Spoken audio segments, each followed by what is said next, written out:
घटक क्रमांक 3 आहे लोकप्रिय साहित्य आणि कलात्मक साहित्य यांच्यातील तुलना आणि साम्यभेद. त्या लोकप्रिय साहित्य आणि कलात्मक साहित्य यामध्ये जो काही भेद आहे, ज्या काही सीमारेषा आहेत त्या अत्यंत धूसर अशा आहेत. वाचकांना त्यांच्या भावनिक, मानसिक आणि बौद्धिक गरजांची पूर्तता करणाऱ्या लेखनाची आवश्यकता भासत असते आणि या दोन्ही प्रकारच्या साहित्यातून या गरजांची पूर्तता होऊ शकते. अनेकदा लोकप्रिय साहित्यातील काही घटकांचा प्रभाव कलात्मक साहित्यावर देखील पडत असतो, तर काही वेळा गंभीर स्वरूपाच्या कलात्मक साहित्यातील मूल्यव्यवस्था किंवा अन्य काही घटकांमुळे देखील लोकप्रिय साहित्य प्रभावित झालेले दिसते. म्हणजे एकूणच अभ्यासाच्या दृष्टिकोनातून लोकप्रिय साहित्यातील काही घटकाची कलात्मक स्वरूपाच्या साहित्यातील काही घटकांशी तुलना करता येऊ शकते आणि या दोन्ही प्रकारातील साहित्याचा वाचक व समाज या दोन्ही मनावरही बरा वाईट परिणाम देखील होत असतो. वाचकाला गंभीर आणि कलात्मक वाचनापर्यंत घेऊन जाण्यासाठीची पहिली पायरी म्हणून अनेकदा लोकप्रिय साहित्याने कामगिरी बजावलेली दिसते. डॉक्टर चंद्रशेखर जागीरदार म्हणतात त्याप्रमाणे लोकप्रिय साहित्य समाजाची वाङ्मयीन साक्षरता टिकवून ठेवण्याचे काम करते. वाचनाच्या प्राथमिक अवस्थेत सहज झोपी शैली असलेले, डोक्याला फारसा ताण न देणारे, पारंपरिक मूल्यव्यवस्थेला धक्का न देणारे वाचन उपयुक्त ठरत असते. बहुतांश लोकप्रिय साहित्यकृतींमागे स्त्रीची प्रतिमा पारंपरिक दृष्टिकोनातून चित्रित केलेली असते. समाजातील रूढी परंपरा कितीही कालबाह्य झालेल्या असल्या तरी, स्त्रीवर अन्याय करणाऱ्या असल्या तरी नायिकेचे भारतीय संस्कृतीने घालून दिलेले आदर्शांचे पालन करणे या प्रकारच्या लेखनात महत्त्वाचे ठरते. या उलट कलात्मकदृष्ट्या गंभीर स्वरूपाच्या वास्तववादी कादंबऱ्यांमध्ये स्त्रीच्या आधुनिक विचारांना साजेशी अशी प्रतिमा चितारली जाते. जाचक परंपरांच्या विरोधात बंड करणारी नायिका रंगवायला असे लेखक जराही कचरत नाहीत. वाचकांचा दबाव झुगारल्यानेच त्यांना शक्य होत असावे. वाचक, प्रकाशक व बाजाराचा दबाव हा लोकप्रिय लेखन आणि कलात्मक लेखन यांच्यातील फरक दाखवताना कळीचा मुद्दा ठरतो. लोकप्रिय साहित्य आणि कलात्मक साहित्य यातील विविध घटकांची तुलना करताना लक्षात येतं की सर्व प्रकारच्या कथात्मक साहित्य, कविता, नाटक यांमध्ये काही घटक सामायिक असू शकतात. मात्र तरीही या घटकांची अभिव्यक्ती ज्या पद्धतीने केली जाते त्यावरून त्या प्रकारच्या साहित्याला गांभीर्य व खोली प्राप्त होत असते आणि अशा प्रकारच्या तुलनेमुळे कोणत्याही प्रकारच्या साहित्याचा दर्जा निश्चित केला जाऊ शकत नाही. परंतु अभ्यासाच्या सोयीसाठी आपण लोकप्रिय साहित्य व गंभीर स्वरूपाचे कलात्मक साहित्य यांमधील काही घटकांची तुलना इथे करू शकतो. ही तुलना अर्थातच या दोन्ही प्रकारचे स्वरूप अभ्यासकांना अधिक सुस्पष्ट व्हावे याच हेतूने केलेली दिसते. निवेदन तंत्रे, भाषा शैली, लेखकाचा दृष्टिकोन, मूल्यव्यवस्था, लेखनगर्भ उद्देश अशा काही घटकांना समोर ठेवून ही तुलना करता येते. निवेदन तंत्र त्या मानवी संस्कृतीच्या इतिहासामध्ये गोष्ट कथन करणे किंवा गोष्ट ऐकणे या क्रियेला फार मोठे महत्त्व आहे. मौखिक परंपरेतील साहित्यापासून ते पुढे पुराणे, लोककथा, मितके, परिकथा, बोधकथा अशा विविध कलात्मक साहित्यांमधून गोष्ट सांगण्याची क्रिया घडत आली आहे.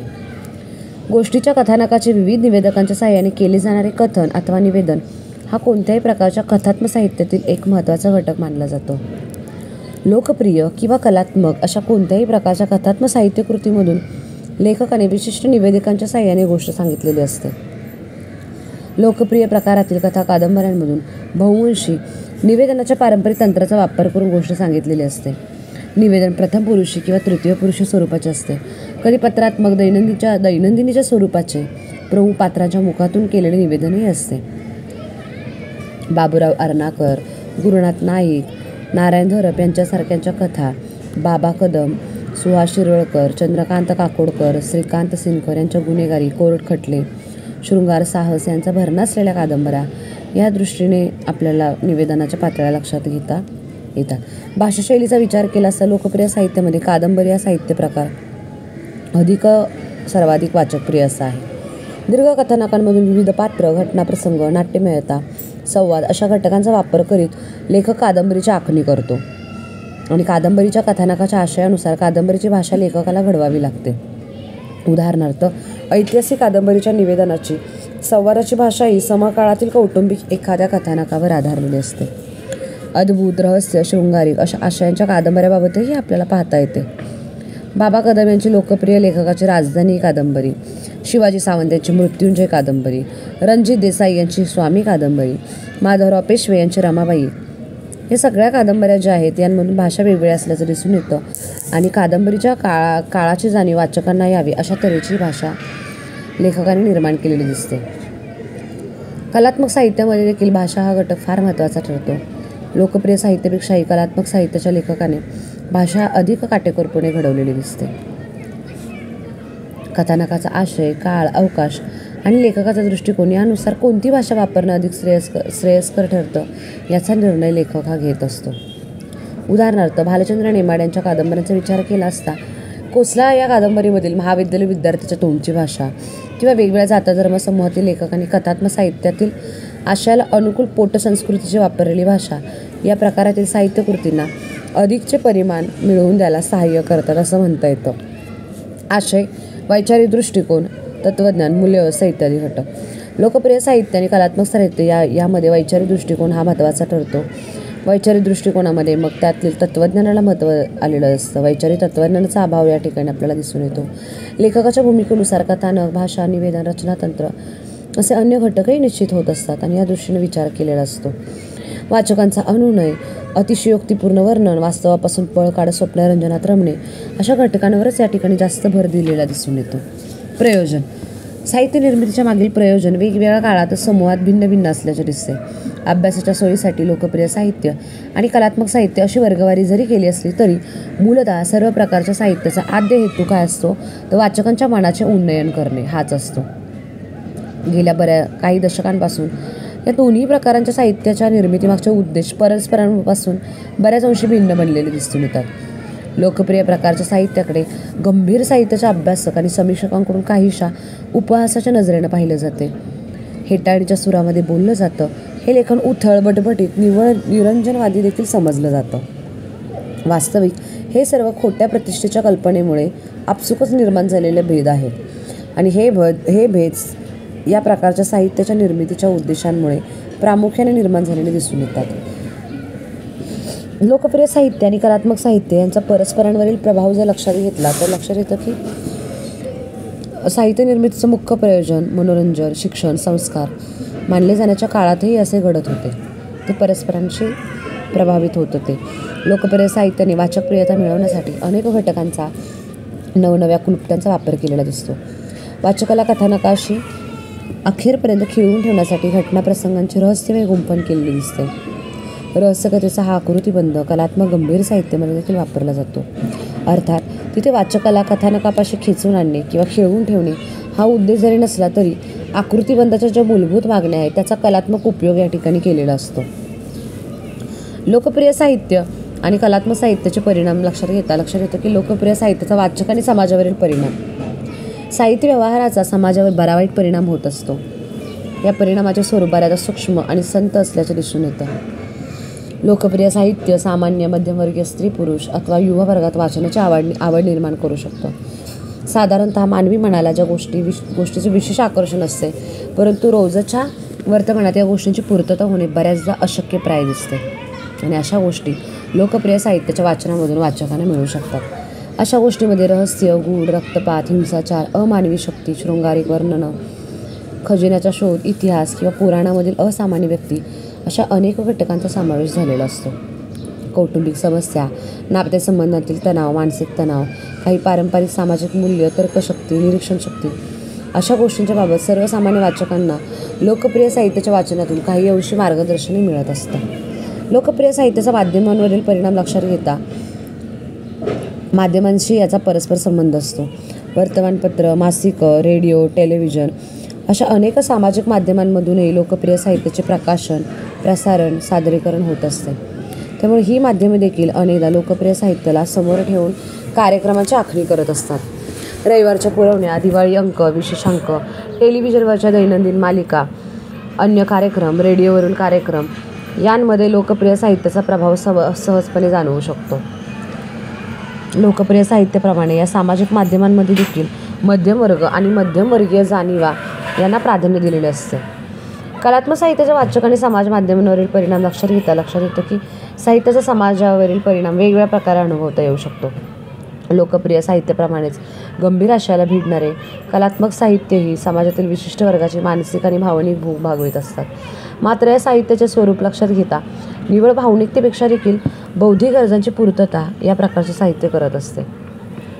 लोकप्रिय व कलात्मक साहित्याचा वाङ्मय निर्मितीवरील किंवा व्यवहारावरील परिणाम लक्षात घेता या सर्व साहित्य प्रकारांचा परिणाम सामाजिक आणि आर्थिक व्यवहारावरही होत असतो.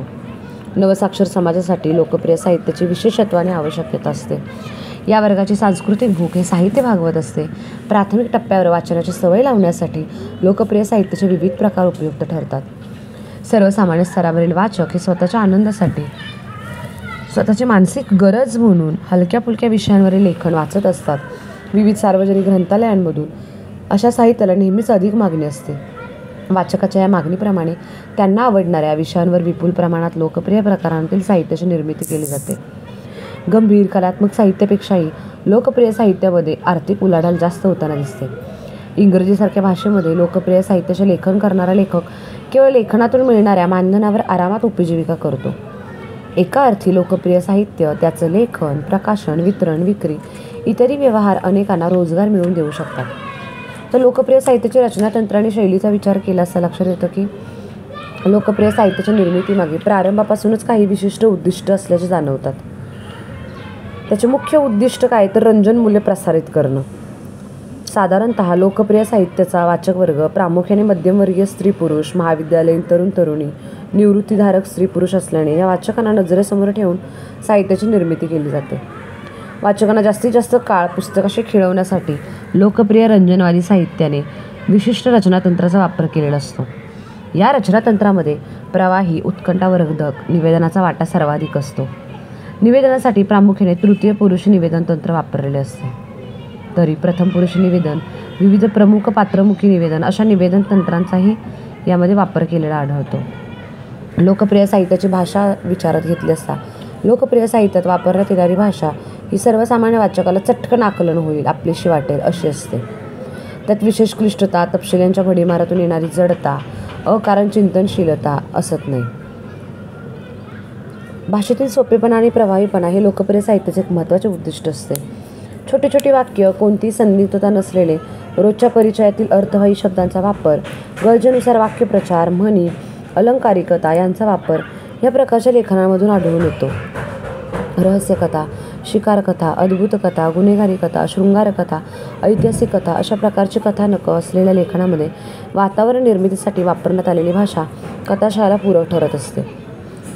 कौटुंबिक कथानक असलेले लेखन विचारात घेता ती मला लांबून दिसली. कालच्याप्रमाणे तो आज देखील तशीच अवघडलेल्या अवस्थेत उभी होती. समोरच्या इमारतीतून मुलांचा लोंढा, फुटलेल्या पाटातून पाणी वाहून जावं तेवढ्या वेगानं बाहेर रस्त्यावर लोटत होता. इथं वलय वपू काळे यांच्या कथेतील काही भाग दिलेला आहे. म्हणजे हे जे लेखक आहेत त्यानंतर स्नेहलता दसनूरकर, नैना आचार्य, वपू काळे, ज्योत्स्ना देवधर, कुसुम अभ्यंकर अशा अनेक लेखकांनी मध्यमवर्गीय कुटुंबातील सुखदुःखांवर आधारित कथा आणि कादंबऱ्या लिहिलेल्या दिसतात. रहस्यमय गूढ कथा आशय असलेले लेखन भुकेली रात्र नारायण धारप यांच्या कथेतील काही इथं भाग दिलेला आहे. रात्रीची शांतता पसरताच परत एकदा समुद्राच्या आवाजाने मदनला जाग आली. लाटांची गर्जना सारी रात्र व्यापून टाकीत होती. म्हणजे कथेला अनुकूल ठरणाऱ्या वातावरणाची निर्मिती करणं रहस्यप्रधान किंवा गूढ आशय असलेल्या लेखनकृतीसाठी आवश्यक बाब असते. आणि निवेदनासाठी वापरलेल्या विशिष्ट भाषेमधून आशयपूरक वातावरण उभे करण्याचा लेखकाचा इथे प्रयत्न असतो. अलंकारिकता व शैली प्रधानता लोकप्रिय साहित्यामध्ये सर्वसामान्य लोकांच्या जीवन पद्धतीचे, त्यांच्या रीतिरिवाजांचे आणि मूल्यव्यवस्थेचे चित्रण प्रामुख्याने केलेले असते. असे असले तरी यात सामान्य माणसांच्या मनामध्ये सुप्त तळाशी नेहमीच आकर्षण वाटत असते. अलंकारिक भाषा, सुभाषितवाचा शैली रचना, निवेदन, संवादांमधून जीवनविषयक तत्त्वज्ञान सांगणाऱ्या वाक्यांचा भरमसाठ वापर, खेळकर विनोदी भाषिक शैली अशा गोष्टीचे सामान्य वाचकांना नेहमीच आकर्षण वाटत असते. त्यांच्या नेहमीच्या व्यवहाराच्या बोलीभाषेपेक्षा अधिक सफाईदार भाषेत बोलणारी, वावरणारी पात्र त्यांच्या मनातील सुप्त आणि अतृप्त इच्छेची रूपे असू शकतात. लोकप्रिय साहित्याच्या भाषेत बोलणारी लेखकांना या गोष्टी जाणीव होत असते. त्यामुळे अनेकदा अनेक लेखक अशा भाषाशैलीचा मुक्तपणे वापर करत असतात. वि स खांडेकरांसारख्या लेखकांनी अशा भाषेला प्रतिष्ठा मिळवून दिल्याने पुढे अनेक लोकप्रिय साहित्याच्या लेखकांनी हे भाषेचे वळण गिरवलेले दिसते. ययाती, मृत्युंजय, स्वामी, छाया, संभाजी अशा अनेक कादंबऱ्या, बप्पू काळे, बाबा कदम, ज्योत्स्ना देवधर, सुहास शिरवळकर यांच्या प्रियतेमागचे शैलीधार भाषा या दृष्टीनं वाचकप्रिय कादंबऱ्यांचे विशिष्ट लक्षात येतात. भावनात्मकता. लोकप्रिय साहित्य अनेकदा बौद्धिकतेपेक्षा भावनात्मकतेला पायांवर उभारलेले असते. वाचकांनाही बुद्धिगम्य लेखनापेक्षा हलके फुलके आणि भावनेला आवाहन करणारे लेखन वाचायला आवडते. भावनात्मकता निर्माण करणाऱ्या लोकप्रिय साहित्यामध्ये भावूक, भावविवश, मनाचा क्षोभ उत्पन्न करणाऱ्या कौटुंबिक कथा, कादंबऱ्या, नाटके, प्रणयप्रधान शृंगारिक आशय असलेल्या साहित्यकृती, हास्यरस, शृंगाररस, करुणरस निर्माण करणाऱ्या कविता अशा प्रकारच्या साहित्य प्रकारांचा यामध्ये समावेश करता येतो. लोकप्रिय साहित्याचे निवेदन तंत्र लक्षात घेता निवेदनाच्या पारंपरिक प्रकारांमध्ये लोकप्रिय साहित्याच्या लेखकांनी बहुतेक वेळा कोणत्याही प्रकारच्या प्रयोगाचा अवलंब न करता कथनाच्या पारंपरिक पद्धतींचा अवलंब केलेला दिसतो. रहस्यप्रधान, कौटुंबिक, प्रणयप्रधान, ऐतिहासिक, पौराणिक अशा कोणत्याही प्रकारच्या लेखनामध्ये प्रथम पुरुषी, तृतीय पुरुषी, पात्रमुखी निवेदन पद्धतीचा अवलंब केलेला असतो. कादंबरी, कथा, त्यातील घटनांचा कालानुक्रम, त्यामागील कार्यकारणभाव वाचकांना सहजगत्या आकलन होईल अशा प्रकारचा असतो. म्हणी, वाक्यप्रचार अशा सगळ्यांचा यामध्ये वापर केलेला दिसून येतो. निवेदनातील नाट्यात्मक अंगांचा विचार केला असता नाट्यमयता हा सर्व प्रकारच्या लोकप्रिय साहित्याचा एक महत्त्वाचा विशेष असतो. कथा, कादंबरीप्रमाणे कविता, नाटक यांसारख्या लोकप्रिय रचनांमध्येही अनेकदा अकारण आणलेली नाट्यमयताही आढळून येते. लोकप्रिय साहित्याची वाचनीयता वाढविण्याच्या दृष्टीने अशा प्रकारची नाट्यमयता लेखकाला आवश्यक वाटत असते. निवेदन व संवाद यातील रंजनमूल्य. लोकप्रिय साहित्यामध्ये कादंबरी आणि कथा ही साहित्य प्रकार सर्वाधिक वाचले जाणारे आहेत. साहजिकच या प्रकारांमध्ये अन्य प्रकारांपेक्षा अधिक रंजनमूल्य आढळून येतात. लोकप्रिय साहित्याचा वाचक वर्ग प्रामुख्याने मध्यमवर्गीय स्तरामधील असतो. रोजच्या जगण्यातील धावपळ, नोकरी व्यवसायांमधील मानसिक ताणतणाव, कौटुंबिक संघर्ष वाटायला आलेले आसपासचे वृक्ष वास्तव यामध्ये या मध्यमवर्गीयांची घुसमट होत असते. यातून बाहेर पडून काही काळासाठी विरंगुळा मिळावा, वृक्ष वास्तवापासून दूर कल्पनेच्या साम्राज्यात हरवून जाता यावे यासाठी वर्ग सुटकेचा मार्ग असतो. रंजनप्रधान लोकप्रिय साहित्याचा एक उद्देश वाचकाच्या सुप्त इच्छांची पूर्तता करणे, लैंगिक वासना चाळवणे, स्वप्नरंजन करणे असा देखील असतो. लोकप्रिय कादंबरीकार बाबा कदम यांच्या तुफान या वाचकप्रिय कादंबरीतील एका प्रसंगातील 2 पात्रांचे संवाद या दृष्टीने महत्त्वाचे ठरतात. हे आवर्जून हे लक्ष घालून वाचून काढा. लोकप्रिय साहित्याचे अन्य रचना तंत्रांचा विचार केला असता कथानकाची एकसूत्रीय मांडणी. कथनाचा सोपेपणा राखण्याचा उद्देश असल्यामुळे लोकप्रिय साहित्याची मांडणी बऱ्याचदा एकसूत्रीय असल्याचे दिसते. त्यामध्ये कोणत्याही प्रकारची गुंतागुंत किंवा निवेदनांतर्गत निवेदन, वेगवेगळ्या निवेदकांचा वापर, संदिग्धता, उपकथानकांचा उपयोग असा प्रकार सहसा आढळत नाहीत. नाट्यमयता व अतिरंजिततेचा विचार केला असता रंजकता आणि वाचनीयता आणण्याच्या हेतूने लोकप्रिय साहित्यामध्ये जाणीवपूर्वक निर्माण केलेली नाट्यमयता यामध्ये महत्त्वाची ठरते. आपल्या कलाकृतीकडे वाचकाला आकृष्ट करून घेण्याच्या वेगवेगळ्या लोकप्रिय साहित्याच्या लेखकांनी वापरलेल्या दिसतात. हे साहित्य प्रकाशित करणाऱ्या प्रकाशकांनीही त्याला हातभारच लावलेला दिसतो. उदाहरणार्थ बहुतांश वेळा लोकप्रिय साहित्याची पुस्तकं चटकन ओळखून येतात. भडक बडबडीत रंगात रंगवलेले चित्रांचे मुखपृष्ठ असतात. मुखपृष्ठावर आकर्षक बांधले स्त्रीचे चित्र असते, काही रहस्यकथा असते. अनेकदा कथा, कादंबरीचे शीर्षकही अशा प्रकारचे भडक वाटणारे असते. या शीर्षकामुळे वाचकाचे कुतूहल वळवले जाते. त्याला पुस्तक हातात घ्यावेसे वाटते, वाचावेसे वाटते अशी इच्छा त्याची निर्माण होते. यामागील उद्देश स्पष्ट असतो. शीर्षकापासून कथा वाचकांचे लक्ष वेधून घेणे. सर्वसामान्य वाचकांना भूतप्रेत, स्मशान, कवट्या, जारणमनन, अघोरी तंत्रविद्या, चेटोक, मंत्र वगैरे गोष्टींचे विलक्षण आकर्षण असते आणि अशा गोष्टींमागे काही वैज्ञानिक आधार नसतो. कथेच्या प्रारंभीच वेगळ्या पद्धतीची एक नाट्यमयता त्यामध्ये आणलेली असते. योगायोगावर आधारित घटना आणि धक्कातंत्र.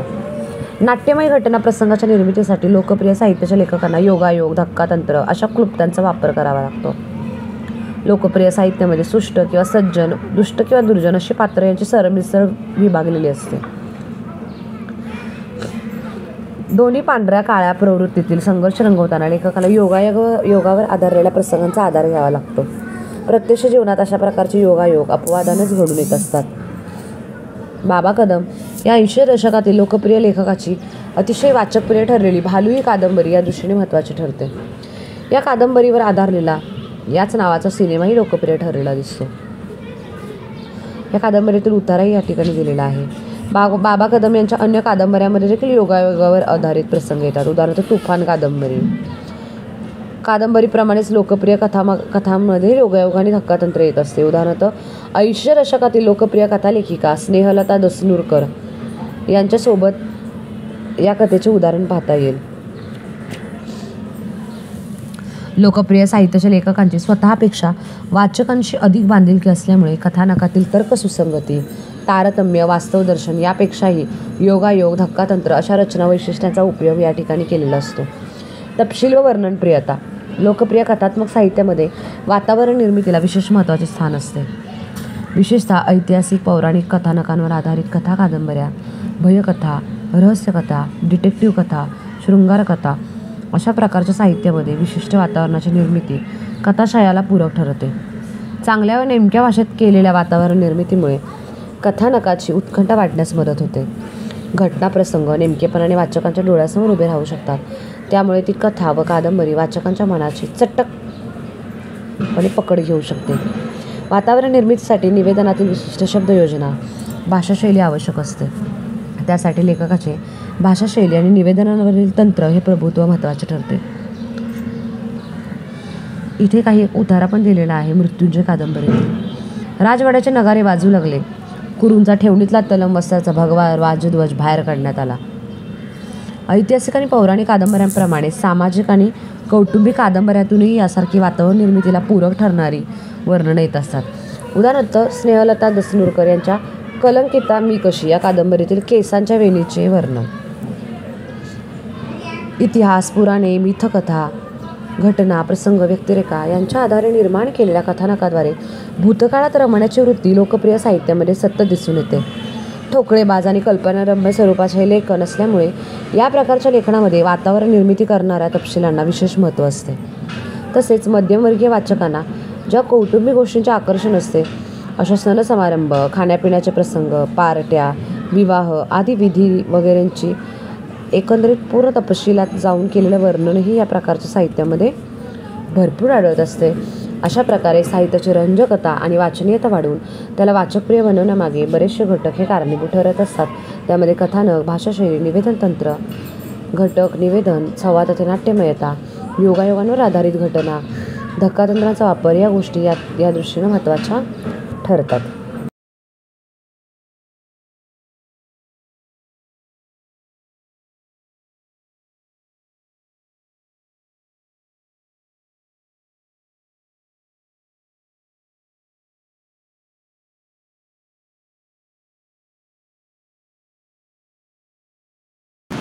वाचकांची वाचनाभिमुखता वाढवणं, लेखन वाचकप्रिय करणं अशा गोष्टींकडे इथं हेतू दिलेला असतो. तेव्हा सहसा साहित्य समाजात रूढ असलेल्या पारंपरिक गोष्टींना धक्का लावताना दिसत नाही. लोकप्रिय साहित्यामध्ये प्रामुख्याने वास्तवाचा आभास निर्माण केलेला असतो. स्त्री पात्र दाखवायचं असेल तर स्त्रीची शोषित, सोज्वळ, प्रेमळ, कुटुंबवत्सल, आदर्श माता ही प्रतिमा येते. तर पुरुषाची राखट, कणखर, धैर्यवान, स्वाभिमानी, भाबडा तरी प्रेमळ, गोरीगरिबांविषयी कणवाळू असलेल्या अशा पद्धतीने प्रतिमा रंगवलेल्या दिसतात. लोकप्रिय साहित्यामध्ये वास्तवाचा आभास निर्माण केलेला असतो. तर बदलत गेलेल्या सामाजिक वर्तनामध्ये परंपरा रूढींमध्ये काही सामाजिक आणि कौटुंबिक समस्या निर्माण होत असतात. लोकप्रिय कादंबरीकार रणजित देसाई यांची स्वामी ही कादंबरी या दृष्टीने महत्त्वाची ठरते. आधुनिक पुरोगामी विचार करायला प्रवृत्त करणे, जाणीवा विकसित करणे याऐवजी लोकप्रिय साहित्यात चितारल्या जाणाऱ्या या साऱ्या पारंपरिक मूल्यव्यवस्थेच्या मागे वाचकांची घटकाभर करमणूक असते. लोकप्रिय साहित्याच्या लोकप्रियतेची कारणं वेगवेगळी आहेत. त्यापैकी काही महत्त्वाची 5 या ठिकाणी आहेत. एक म्हणजे आशय नाट्यात्मकता. लोकप्रिय साहित्याच्या लेखकांनी आपले लेखन वाचकप्रिय काही विशिष्ट भर देत आहे का किंवा विशेष भर दिलेला जाणवतो. आणि अशा ठिकाणी साहित्यकृतीच्या रचनांतरापैकी अशा गोष्टींमध्ये त्या संबंधित साहित्यकृतीच्या आशयामधील नाट्यमयता हा घटक या ठिकाणी महत्त्वाचा ठरतो. शैलीचा आक्रमकपणा लक्षात घेता वाचनाची ही लोकप्रिय साहित्याचा प्रमुख निकष असतो, वाचनीयता हा. त्यामुळे हे साहित्य अधिकाधिक वाचकांना खिळवून ठेवेल, सर्व वयोगटातल्या वाचकांना ते मनोरंजक ठरेल अशा प्रकारची शैली या ठिकाणी वापरलेली दिसते. स्त्रियांनी लिहिलेल्या कौटुंबिक कथाशयाशी संबंधित लेखनामध्ये स्त्रीच्या कौटुंबिक, संसारिक, त्यानंतर परती भावविश्वाविषयी संबंधित भाषाशैली, उपमा, अलंकार यांना या ठिकाणी महत्त्व दिसतं. भावनात्मकता. प्रारंभापासून सर्व प्रकारच्या साहित्यामध्ये भावनात्मकतेला मध्यवर्ती स्थान आहे. सर्वसामान्य स्त्रिया, कष्टकरी स्त्रिया, कष्टकरी माणसं, मध्यमवर्गीय लोक अशांना त्यांच्या दैनंदिन वृक्ष आणि कष्टमय जगण्याचा विसर पडण्यासाठी डोक्याला कसलाही ताप न देता त्यांना रिझवणारं हे एक महत्त्वाचं साधन म्हणून याकडे आपण पाहू शकतो. तर वास्तवापासून दूर नेण्याची क्षमता. लोकप्रिय साहित्याचे लेखक हे आपला आत्मशोध, सामाजिक वास्तवाची चर्चा किंवा आपल्या विचार, भावना, मूल्य यांना आविष्कार यापेक्षाही वाचकांना जे हवं देण्याला प्राधान्य देत असतात. आणि या प्रकारच्या साहित्याचे वाचकही प्रामुख्याने मध्यमवर्गीय झालेले असतात. रंजन मूल्यांचा विचार केला असं लक्षात येतं की घटकावर मन विरंगुळा करणं अत्यंत महत्त्वाचं ठरलेलं आहे. लोकप्रिय साहित्यातील वाचक या ठिकाणी आणलेले दिसतात. त्यामुळे साहजिकच अशा साहित्याची निर्मिती करणं लेखकाच्या दृष्टीनं सोपं नाही आहे. त्याला त्यातून आपल्या लेखनातून विशिष्ट महत्त्व द्यावं लागतं. वाचकांच्या मनाचे रंजन करणारे घटक, मूल्य, आशय इत्यादी आपल्याला एकूणच लेखनामध्ये भर या ठिकाणी घालावी लागते. वाचकाला आकृष्ट करण्यासाठी वेगवेगळे घटक यामध्ये इन्क्लूड करावे लागतात. उदाहरणार्थ रहस्यकथा, त्यावर आधारित वेगवेगळ्या कथा, असं वेगळं काहीतरी वाचकांसमोर आणावं लागतं. तेव्हाच या पूर्ण लेखनाचा विस्तार हा होत असतो.